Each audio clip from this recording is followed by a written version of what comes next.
Hello everyone, today I'll show you how to change the resolution in my winter car.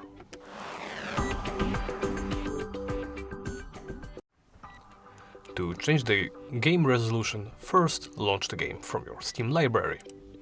This will open the configuration window. Here you can change the screen resolution. By default it is set to something like 640 by 480. I recommend to changing it to 1920 and by 1080. This is the most monitors, of course. You need to change it to your monitor's resolution. Here, of course, you can also change, and if you want your game to be displayed in the windowed mode or in the full screen mode, change the graphics quality and select your monitor. Once you made the changes, hit quit or play. The changes will be saved either way. And that's it. Thank you for watching, and please remember to like, comment and subscribe.